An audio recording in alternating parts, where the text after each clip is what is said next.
বিনা টাকায় 64 জেলা ভ্রমণে সবাইকে স্বাগতম। আমি ঘুরি সারা বাংলাদেশ। আজকে দিনাজপুরের দ্বিতীয় দিন। তো কাল অনেক জায়গায় ঘুরেছি, ভিডিও আপলোড হচ্ছে, শিডিউল করা রয়েছে। তো আজকে আমি দিনাজপুরের যে কেন্দ্র সব থেকে বড় ঈদগাহ আছে ওটা ঘুরে দেখাবো। তারপরে কান্তিজি যে মন্দির আছে, তারপরে রামসাগর আছে, দিনাজপুরের যে রাজবাড়িটা আছে এটা দেখাবো। তো আলহামদুলিল্লাহ ভালো আছে। তো দিনাজপুরবাসীকে অসংখ্য ধন্যবাদ। আর যারা পেছন থেকে আমাকে সাপোর্ট দিচ্ছে তাদেরকেও ধন্যবাদ।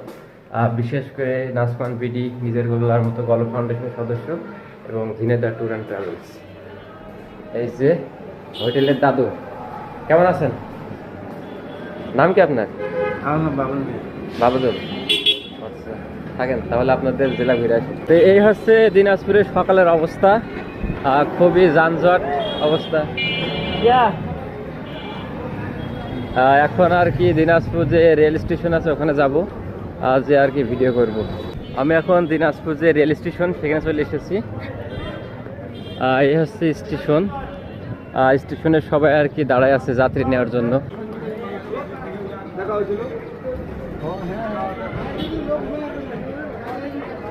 Dinajpur rail station. Dinajpur rail স্টেশনে এর আগেও এসেছি, এবার দ্বিতীয়বার। এর আগে 2023 সালে এসেছিলাম। এই যে দিনাজপুরে রেল স্টেশনে সবাই আর কি বসে আছে।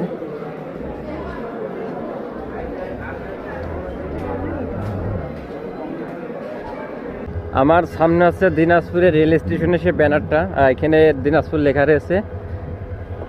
দিনাজপুর জেলা হিসেবে স্টেশনটা দারুণ।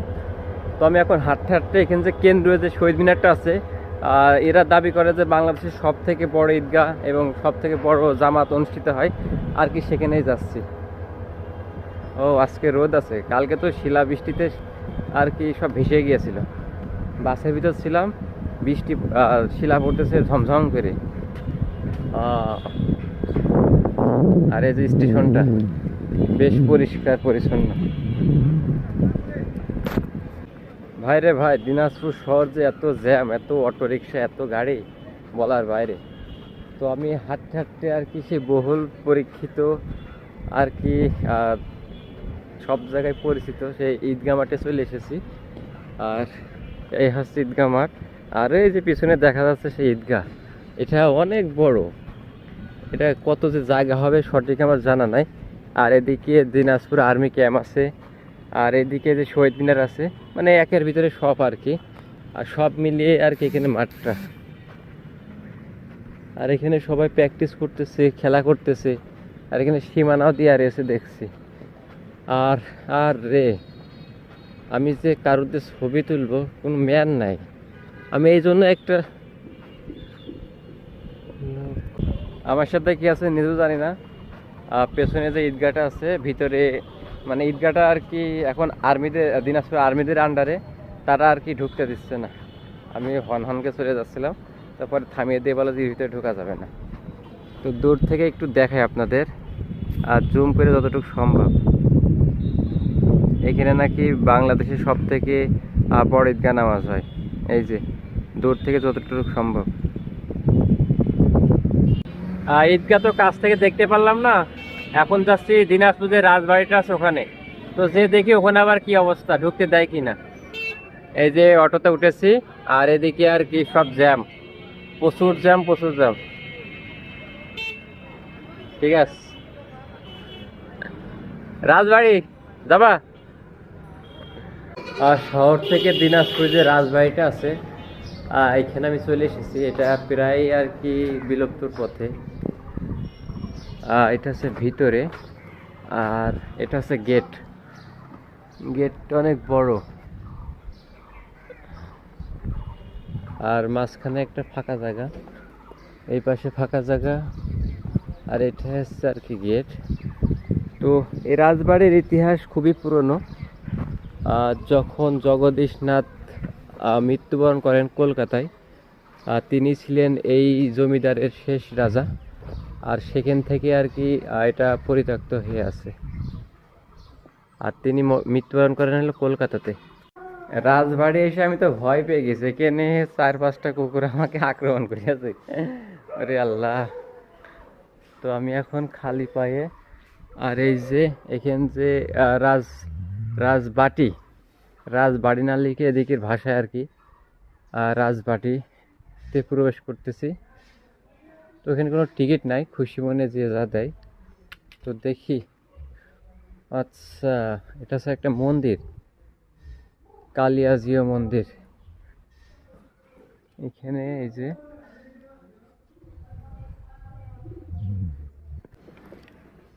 মন্দিরের এটা হচ্ছে বাহির পাশ। পুরাতন কাজগুলো দেখলে বোঝা যায় যে কত সুন্দর, কত চকচক, কত নিখুঁত, যেটা বর্তমানে দেখাই যায় না। আর এখানে স্থানীয়দের বসবাস রয়েছে। মন্দিরে শীতে ওঠা নিষেধ, উঠলাম না, চারিপাশে ঘুরতেছি। এই যে আর একটা জিনিস, এই যে এখান থেকে পানি বেরোনোর মাথা আছে, কিসের মাথায়, মানে বাঘের মাথা বানায় রাখছে ই আর কি। আগের করে মানুষের কাজ দেখতে অসাধারণ। তো এই হচ্ছে অবস্থা।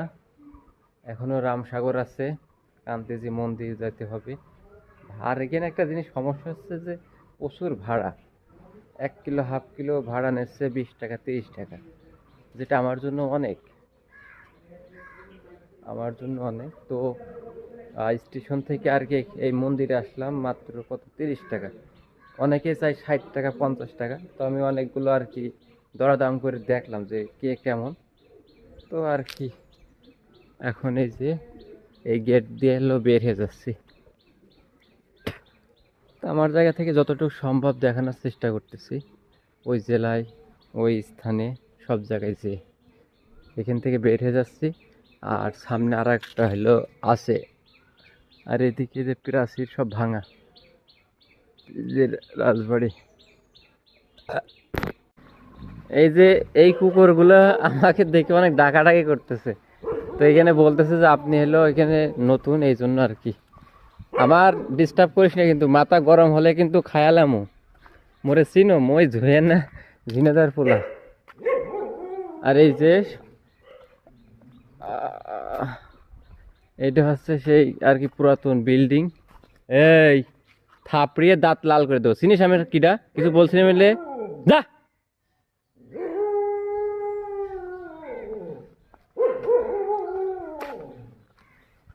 রাজবাড়ি আর একটা কক্ষে প্রবেশ করতেছি। এটা অনেক রং চং করা, কিন্তু মেন সমস্যা আছে কুকুরিয়া আর কি দাঁতাটাকি করতেছে। ও রে, ভিডিও তো করা যাবে, হ্যাঁ ভিডিও করা যাবে। পাপড় বিক্রি করতেছো কয় টাকা? অতগুলো কি করবো, অতগুলো না, এগুলো কি ভাজা লাগবে? আমি তো ঘুরতে এসেছি, ভাজার তো জায়গা নেই আমার। আমি ঘুরে এমনি যদি ভাজাটা থাকতো তাহলে নিতাম।